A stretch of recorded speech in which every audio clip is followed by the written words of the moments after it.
Hi guys, அஸ்ஸலாமு அலைக்கும். Welcome to Das kitchen. இன்றைக்கி தாஸ் கிச்சனில் என்ன சமைக்க போகிறோன்னா சேமியா தான் செய்ய போகிறோம். முட்டை போட்டு வாங்க எப்படி செய்கிறது பார்க்கலாம். அதுக்கு நான் 2 வெங்காயம் எடுத்து வச்சுருக்கேன், 3 பச்சை மிளகா, கொத்தமல்லி, புதினா, தக்காளி 3 எடுத்திருக்கேன். அதுக்கப்புறமா இஞ்சி பூண்டு பேஸ்ட்டு, சேமியா, பட்டை, லவங்கம், ஏலக்காய், 4 முட்டை எடுத்திருக்கேன். வாங்க எப்படி சமைக்கிறது பார்க்கலாம். ஃபஸ்ட்டு எண்ணெய் போட்டு பட்டை, லவங்கம், ஏலக்காய், அதுக்கப்புறமா நான் இது கூட போட்டிருக்கேன். என் டேஸ்ட்டு நல்லாயிருக்கும் அப்படின்னு சொல்லிட்டு கடல் பாசி அப்படின்னு சொல்லுவாங்கள்ல, அது கூட நான் போட்டிருக்கேன். வெங்காயம், பச்சை மிளகா இது அதோடு சேர்த்து நம்ம போட்டு நல்லா மிக்ஸ் பண்ணி வதக்கிடலாம். இது நல்லா வதக்கின உடனே கோல்டன் ப்ரௌன் ஆகட்டும், அது வரைக்கும் நல்லா வதக்கணும். நம்ம எது செஞ்சாலும் நல்லா வதக்கினாக்காவே அது டேஸ்ட் அதிகமாகவே இருக்கும். நீங்கள் நல்லா வதக்கிங்க. இந்த மாதிரி ஆன உடனே இப்போ நான் தக்காளி போட போகிறேன். இந்த மாதிரி கலர் ஆன உடனே தான் நான் தக்காளி போட்டிருக்கேன். நான் கட் பண்ணி வச்சுருக்கேன் 3 தக்காளி. என்கிட்ட தக்காளி குட்டி குட்டியாக இருந்தது, அந்த தக்காளி நான் 3 எடுத்திருக்கேன். நீங்கள் உங்களுக்கு எவ்வளோ வேணுமோ நீங்கள் பார்த்து எடுத்துக்கோங்க. தக்காளி போட்டு நல்லா வதக்கிட்டு, தக்காளி கூட நல்லா ஒரு பேஸ்ட் மாதிரி அந்த மாதிரி ஆகணும். அந்த மாதிரி ஆன உடனே தான் நம்ம சேமியா மசாலாஸ்லாம் நிறைய போடணும். ஓகே, இப்போ புதினா போட்டு நல்லா மிக்ஸ் பண்ணிட்டு இது கூட ரா ஸ்மெல்லாம் போகட்டும். நான் அரைச்சி வச்சுருந்தேன்ல இஞ்சி பூண்டு பேஸ்ட்டு, இதெல்லாம் போட்டு நல்லா மிக்ஸ் பண்ண போகிறேன். மிக்ஸ் பண்ணிட்டு இந்த ரா ஸ்மெல்லாம் போகட்டும். அதுக்கப்புறமா நல்லா மிக்ஸ் பண்ணிட்டு கொஞ்ச நேரம்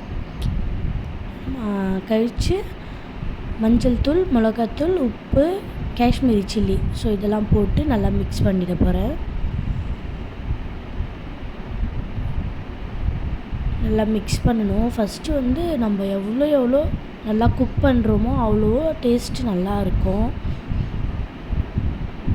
சரிங்களா? இந்த மாதிரி இது ஒரு தொக்கு மாதிரி ஆகிடணும். அது வரைக்கும் நம்ம சமைச்சிட்டு இருக்கணும். இது நல்லா தண்ணியெல்லாம் வற்றி போகணும். இந்த மாதிரி தொக்கு மாதிரி ஆயிடுச்சு பாருங்கள். இப்போ நம்ம தண்ணி போட்டுக்கலாம். நான் 2 பேக்கெட்டுக்கு தேவையான சேமியாக்காக தண்ணி போட்டுக்கினேன். உங்களுக்கு எவ்வளோ வேணுமோ நீங்கள் அவ்வளோ போட்டுக்கோங்க.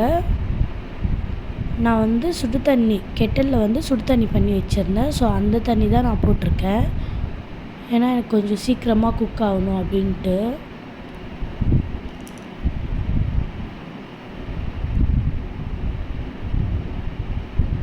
இப்போ சூடான உடனே நான் முட்டை பீட் பண்ணி வச்சுருந்தேன். ஏன் நான் பீட் பண்ணி வச்சுருந்தேன்னா, எங்கள் வீட்டில் அந்த எல்லோவாக இருந்தால் அது சாப்பிட மாட்டாங்க, எடுத்து தனியாக வச்சுடுவாங்க. அதனால் நான் பீட் பண்ணி சேமியாவில் போட்டுருவேன். நான் அதே மாதிரி தான் இது கூட பீட் பண்ணி போட்டேன். கொஞ்ச நேரம் நம்ம மூடி வைக்கலாம். ஒரு 2 செகண்டை மூடி வச்சுட்டு நம்ம எடுத்து பார்க்கலாம். அது வெந்துட்டுருக்கும். முட்டை வேகிறதுக்காக மட்டும்தான் நான் அந்த மாதிரி மூடி வச்சுருந்தேன். இப்போ நல்லா குக் ஆகிடுச்சு. இப்போ நம்ம சேமியாவை எடுத்து நம்ம போட்டுடலாம்.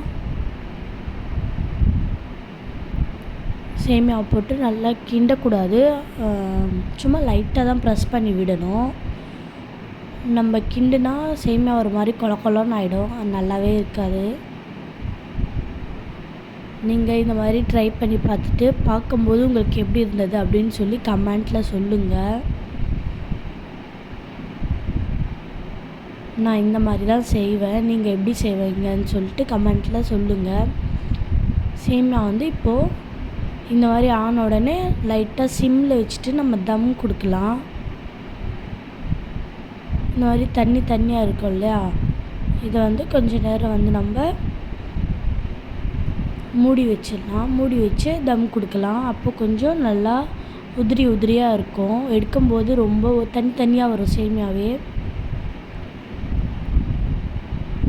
இப்போ ஓப்பன் பண்ணி பார்க்கலாம். இப்போ நம்ம ஓப்பன் பண்ணி பார்த்த உடனே பாருங்கள், சேமியா வந்து எப்படி உதிரி உதிரியாக இருக்குது அப்படின்ட்டு பார்க்கும்போதே டெம்டிங்காக இருக்கும். சேமியா வந்து ரெடி ஆயிடுச்சு. தாஸ் கிச்சனுக்கு லைக் பண்ணுங்கள், கமெண்ட் பண்ணுங்கள், ஷேர் பண்ணுங்கள், சப்ஸ்கிரைப் பண்ணுங்கள். அஸ்ஸலாமு அலைக்கும். உங்களுக்கு பிடிச்சிருந்தா எப்படி இருக்குன்னு சொல்லிட்டு கமெண்ட்டில் சொல்லுங்கள்.